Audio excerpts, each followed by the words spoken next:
सोचिए आपका बच्चा या घर का कोई मेंबर अचानक लापता हो जाए, हर मिनट भारी लगने लगे और जब आप पुलिस स्टेशन पहुंचो वहां बोला जाए 24 घंटे वेट करो। लेकिन क्या आप जानते हैं इंडियन लॉ में ऐसा कोई रूल नहीं कि मिसिंग होने पर 24 घंटे वेट करना जरूरी हो। आज मैं आपको देश की राजधानी दिल्ली का एक ऐसा सच बताने वाला हूँ जिसे इग्नोर करना बहुत महंगा पड़ सकता है। आज मैं बात करूंगा उन जगहों की जहाँ से लड़कियों और बच्चों के मिसिंग और किडनैपिंग के केस ज्यादा रिपोर्ट हो रहे हैं। क्राइम होने से पहले कैसे रोका जा सकता है, कौन कौन से तरीके किडनैपर्स अपना रहे हैं और किडनैप हुए लोगों के साथ क्या क्या किया जा रहा है, सिस्टम फेल क्यों है और हम सबको मिलकर क्या करने की जरूरत है। आप सबसे हाथ जोड़कर रिक्वेस्ट है, इस वीडियो को अपनी फैमिली, फ्रेंड्स और रिलेटिव्स, स्पेशली घर की लड़कियों और बच्चों के साथ जरूर शेयर करिए, क्योंकि ये सिर्फ दिल्ली का नहीं बल्कि पूरे देश का एक सीरियस कंसर्न बन चुका है। हेलो दोस्तों, मैं हूँ आपका एडवोकेट जी ईशान। इस साल जनवरी में 800 से ज्यादा किडनैपिंग और मिसिंग के केस सामने आए। 2025 में दिल्ली में लगभग 2400 केसेस रिपोर्ट हुए। पूरे इंडिया में ये नंबर 1 लाख से भी ज्यादा है। क्राइम पैटर्न बताता है कि नॉर्थ ईस्ट दिल्ली के ये एरियाज और आउटर नॉर्थ वेस्ट बेल्ट के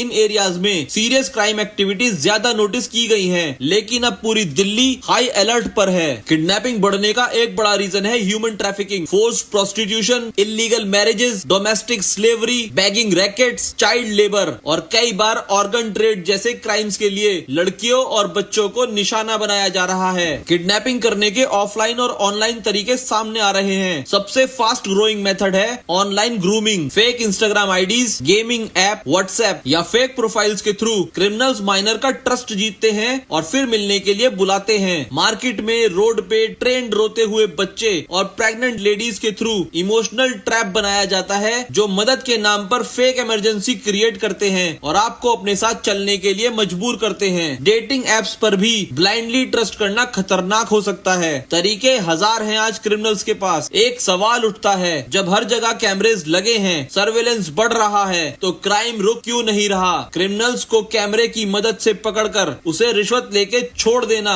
क्राइम और क्रिमिनल दोनों को बढ़ावा देना है। हर सरकारी नौकरी करने वाले अधिकारी को ये समझना चाहिए कि रिश्वत लेने से आपका आज अच्छा हो सकता है, लेकिन आपका कल बहुत भयानक होगा। जिसने क्राइम किया है उसे सजा मिलनी चाहिए, लेकिन उससे भी ज्यादा जरूरी है क्राइम को होने से पहले रोकना। जनता का पैसा खर्च करके जो कैमरे लगे हैं उनका यूज क्राइम होने के बाद रिकॉर्डिंग चेक करने के लिए नहीं बल्कि रियल टाइम मॉनिटरिंग के लिए होना चाहिए और अथॉरिटीज की अकाउंटेबिलिटी और स्ट्रांग होनी चाहिए। मैं एक वकील हूँ, सच कहूँ तो केसेस बढ़ेंगे तो मेरा काम भी बढ़ेगा, लेकिन आज मैं मजाक के मूड में नहीं हूँ। जब बहन, बेटियां और बच्चे खतरे में हो तो स्ट्रांग एक्शन लेना सिस्टम की जिम्मेदारी है। ब्राइबरी और नेग्लिजेंस क्राइम को बढ़ावा देते हैं और इसका नुकसान पूरे समाज को उठाना पड़ता है। सिर्फ ये कह देना कि रात को बाहर मत निकलो कोई सॉल्यूशन नहीं है। सेफ्टी प्रोएक्टिव होनी चाहिए। Better surveillance, fast FIR, immediate action. हमें ऐसा सिस्टम चाहिए जो क्राइम होने का वेट न करे बल्कि उसे होने से पहले ही रोक दे।